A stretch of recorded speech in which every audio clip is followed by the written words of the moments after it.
If memory serves me correct, Raney Studio was started in 1982. Mm-hmm. So 41 years ago. Well, yeah, we started off as just a little 8-track analog studio, and then we went to 16-track studio, a little more track capacity, and then I believe the first version of digital was Tascam, the DA88s, and then we of course got the ADATs and stuff, and eventually went on to the hard drive recorders, which was a huge leap forward. The one big difference was the undo button. If you messed up, you could just undo it. Start it, try it again.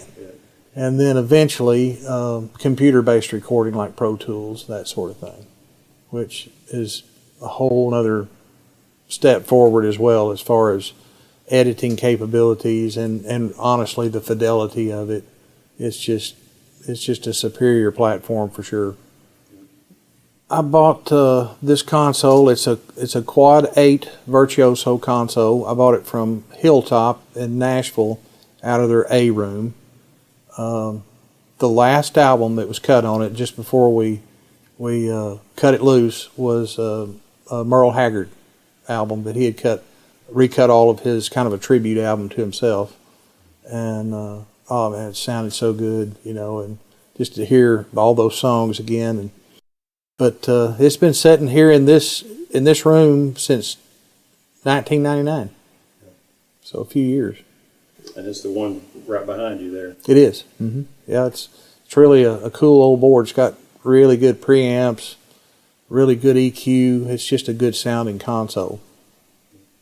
For those who are watching out there and think they might want to get into a recording studio business, what's your thoughts on that nowadays? Well, I'll tell you, it's a tough business because it's not just having good gear, good microphones, a good board, or nowadays a good interface, or processing equipment like compressors and that sort of thing.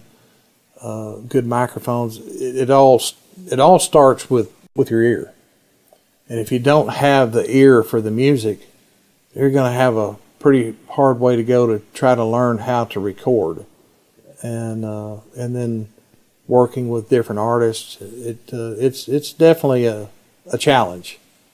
But I've enjoyed it all these years. I still love cutting records, especially the good ones. That's why I say to myself, "Gosh, that's why I still love this." It's always fun when it's good. So what is the differences for those listening? What's the difference between somebody saying, I'm going to get me a computer and a microphone and an interface, set it up in my bedroom and record that way? What's the difference between that and a sure enough recording studio that's designed for that? Well, one, their recording space is generally not treated properly. So they have problems with frequencies in their room that they're trying to record. That's probably the first problem. And then the second problem would be inexpensive interfaces. Don't have very good preamps in them. And then, you can find this microphone on Amazon and it's X amount versus a real studio microphone that's a little pricier. And then once you have the gear and you have the rooms, then you have to learn how to capture it. And so all of that is a steep learning curve. And only a handful get it together enough to do quality recording. It's a pretty hard deal. When you build a studio, what would be some of the first things you would do? Like if somebody had a space they want to treat for recording, obviously probably their ceiling's not high enough. Right. That's usually probably the first problem, is just having 8-foot ceilings, so the room itself begins wrong. So that's the first thing to overcome is the space itself, and get it properly tuned for whatever your application is going to be. Whatever type of music or whatever you're looking to work on. And then the next thing would be what kind of interface nowadays, where in my case I've got a console, which is an expensive thing to buy and to maintain. So, depending on how much you're trying to record at once, you may not need that much capacity. You may need to only do a few channels at a time. So an interface is a whole lot cheaper method of doing that. And they make some good ones now. They make some really good quality interfaces now. And it's definitely a lot cheaper to get into than when I started. But at the end of the day, I don't know that any of it ever sounds better than a good quality analog console. They just have a warmth about them, and the sweetness of the EQ and the quality of different preamps. All that stuff adds up. Mm-hmm. And at the end of the day, it's the difference in having good recordings and maybe not so good. So who's some of the artists you've recorded here at the studio? Oh, goodness. Gosh, I've worked with a lot of custom product jobs. I just finished one a little bit ago with Cedar Hill. They're a bluegrass group. They've done quite well over the years. I've worked with lots of different country groups and some light rock, not much. That's and a lot of gospel groups. That's usually what I work with. Well, of course, the beginning is always having great players. That always makes the job more interesting and honestly easier, just having professional players. And just depending on the genre of music of which musicians that I would bring in, but gosh, I know so many great ones. We lost a really good drummer a few years ago, Mike Kennedy. Got killed in a car accident. Boy, he was such a fine drummer. He worked with George Strait for almost 30, and he worked for us for a little over 20. So I got spoiled. He was Mr. Finesse.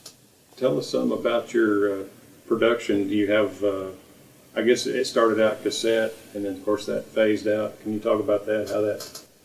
Yeah, we started out here at this studio, in this manufacturing plant that we built.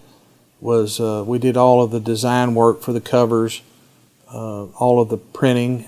It started off offset years ago. Now it's a digital press, so it's quite a bit easier to operate. Don't need a qualified pressman anymore. No more chemicals. No more film. No more stripping and burning plates. You just go straight to the press now. So that's actually made it easier, and the quality's good and it's very consistent. And then, of course, we started off with the old Telex duplicators, and of the day they were great when they first come out, but they quickly got surpassed by the bend loop, and it started off as 1/4 inch, and we finally adjusted it up to 1/2 inch tape. So again, the track width was more and just a higher quality recording. And then we slowly got into CDs as they started coming in, and then later the cassettes and the CDs were equal, and then the CDs overtook them, and cassettes finally phased out, and now CDs are kind of in that same realm. They're slowly phasing out too. I don't know that they ever completely go away, but they're certainly a lot less than they were 10 years ago, for sure. I'm not exactly sure what happens to the music industry, because there's not the money in it now that there was even back in the days of LPs, records and tapes and CDs. Now it's more downloads, so a lot of times the consumers just want one song instead of all 10, because that's the one that they've heard. And so the sales are not near what they were years ago for the artists or groups, which hurts the industry. And downloads, they don't, if it's through a streaming service or some offline spot that can sell like Apple Music or whatever, then they take a good portion of the profits. So again, that hurts the industry as well. I don't know. There's just not a good answer for that. I don't see the unless something changes with the laws about how streaming sites pay like radios do or TV does. I don't know. It's good for the consumer, but not very good for the people that are trying to produce the music. Do you feel as I do, and many artists and engineers on that side of the business too, that kind of like our work has been devalued? Absolutely, yeah. Well, there's so much home recording now, and some of it's pretty good.